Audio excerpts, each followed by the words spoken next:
So this is a video to help you when crocheting the tulip pattern, featured in the Alexandra Gardens flower book, as well as available as a separate kit. Now, the one that I've got here is made in its main in the colour pink, and then it's got peony as a contrast, whereas the ones that I've got here are all peony, so I've not used a separate contrasting colour. But it's really easy to work that colour around the edge, because what you're actually doing is once you've crocheted your petals, you're double crocheting around the edge of this egg shape, going into the actual fabric, going around the outside, and then you add this little slip stitch detail on afterwards. So that's all I'm going to show you here, is the techniques to how to do the chain and attaching on to do that detail on the outside of the tulip, and then to sew that head together. So you'll have crocheted 3 petals in total, and using the regular double crochet stitch that we've used for everything else. And then you fold that flat and you're going to crochet into the outside. Now I'm just going to pull back here for a second so I can show you what I mean by that.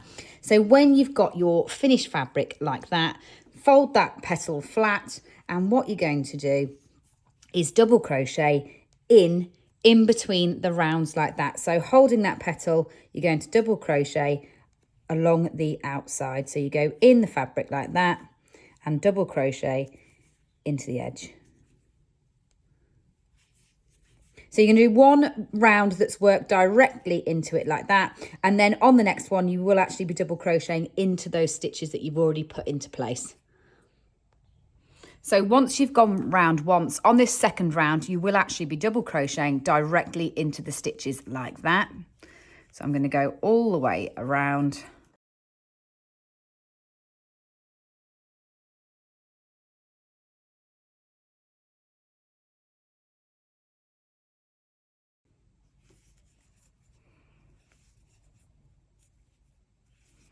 So then when I get back round to where I began, next I'm going to chain 16 stitches. So there's no need to break your yarn. Keep going to get back to your first place where you actually slip stitch into join to do those first round of double crochets.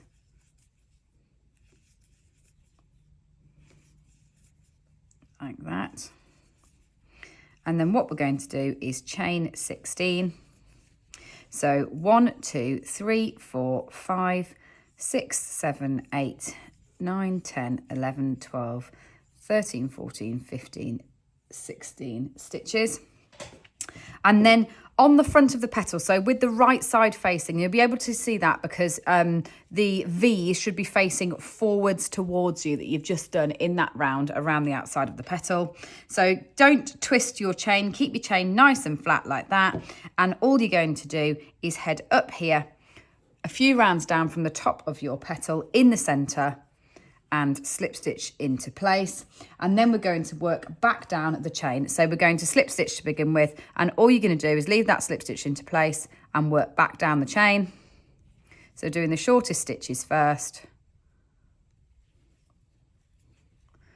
then doubles,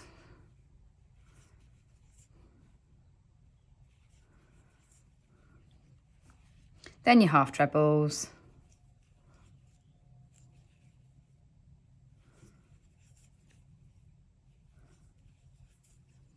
and your trebles,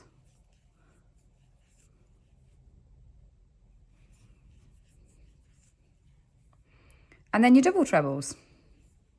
And with your double trebles, you go round your hook twice like that before you begin, and then you knock them off in 2s in the same way. So through 2, through 2, and through 2. So 2 round the hook first, in, through 2, right to the end, to let those longer stitches stay flat.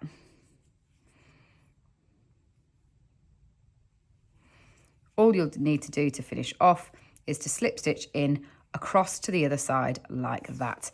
And then your petals are ready to sew into place.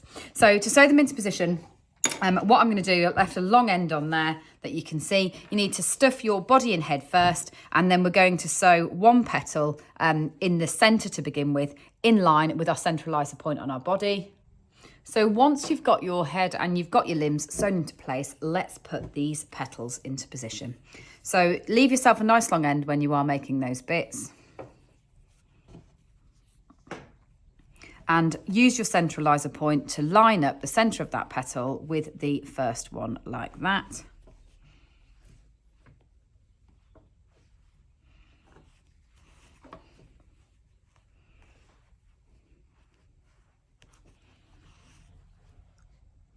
There we go. So I'm going to sew across the bottom first.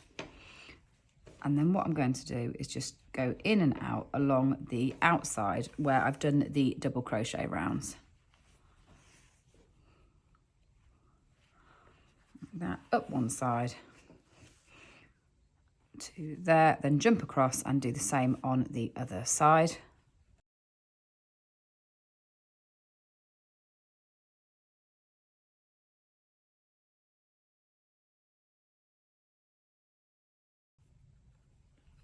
And then with that in place, let's put the other two.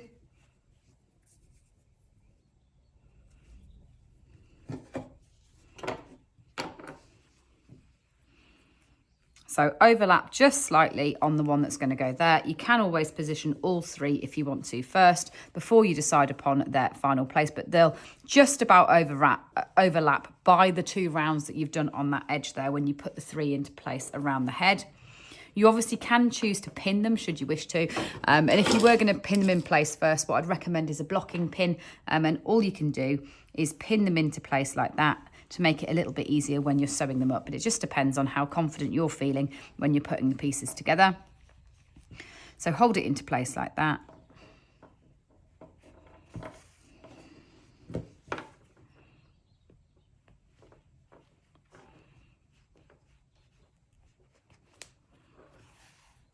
I'm going to do exactly the same as I did on the other petal. Just I will be going through quite a few bits of fabric when I've got those overlapping ones, because you've obviously got both sides of each petal and they're slightly overlapping. So go through that one, in and across to the other side.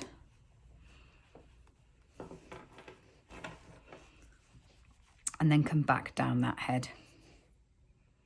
And if you do use pins, just make sure that you do obviously remove them when you finish sewing up so they can disappear. You see there's one there, that one that I just put in.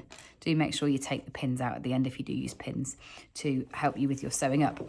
So once you've fixed all 3 into place, the last finishing touches is to put those eyes either side of your central one should you wish. And with that, your gorgeous pink tulip is complete.